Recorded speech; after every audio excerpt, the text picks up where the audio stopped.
सुप्रभात बच्चों, मैं अनुज झारिया पीजीटी समाजशास्त्र श्रमोदय आवासीय विद्यालय ग्वालियर से। तो बच्चों, आज हम अध्याय 2 में कक्षा 11वीं के अध्याय 2 में समाजशास्त्र में प्रयुक्त शब्दावली, संकल्पना एवं उनका प्रयोग अध्याय का अध्ययन करेंगे।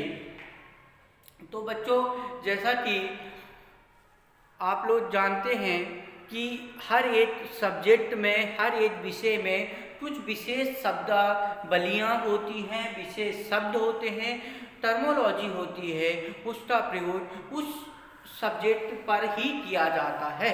इसी प्रकार से समाजशास्त्र में भी कुछ विशेष शब्दावलियाँ होती है और जिसका प्रयोग हम समाजशास्त्र के परिप्रेक्ष्य में या उसी के विषय में अध्ययन करते हैं।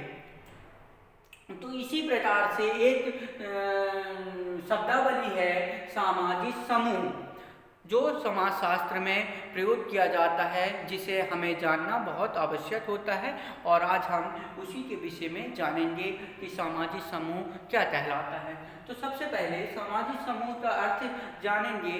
तो सामाजिक समूह का अर्थ होता है कि लोगों के समूह। अब लोगों के समूह का मतलब ये नहीं है कि लोगों की भीड़ को हम सामाजिक समूह बोल दें, बल्कि सामाजिक समूह का मतलब होता है कि लोगों के बीच में पाए जाने वाले सामाजिक संबंध तो हम सामाजिक समूह कह सकते हैं या सामाजिक समूह कहा जाता है। जब उनके बीच में आपसी संबंध पाया जाता है, उसे हम सामाजिक समूह कहा जाता है।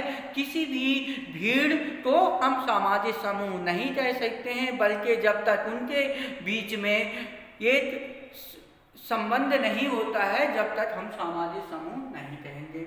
अब सामाजिक समूह की विशेषताएं देखेंगे तो सबसे पहला विशेषता है एकता की भावना। अब सामाजिक समूह में जो सबसे इम्पोर्टेंट विशेषता होती है वो है एकता की भावना। मतलब कि जो सामाजिक समूह में जो भी सदस्य होते हैं उनमें ये यूनिटी पाई जाती है, मतलब कि एकता की भावना पाई जाती है। बगैर एकता की भावना का हम क्या करेंगे, उसे सामाजिक समूह नहीं मानेंगे। दूसरा है हम की भावना। हम की भावना का मतलब ये है कि समूह में जितने सदस्य जुड़े हुए हैं वो सभी के बीच में क्या पाया जाता है, एक दूसरे का हेल्प करना, एक दूसरे के सहायता करना। उनका एक निश्चित ये लक्षण होता है कि मतलब समूह में जितने सदस्य हैं वो सभी क्या करेंगे, एक दूसरे सदस्यों का हेल्प करेंगे, उन्हें सहयोग प्रदान करेंगे। तीसरा है सामाजिक संबंध। अब जैसा कि हम जानते हैं कि सामाजिक समूह में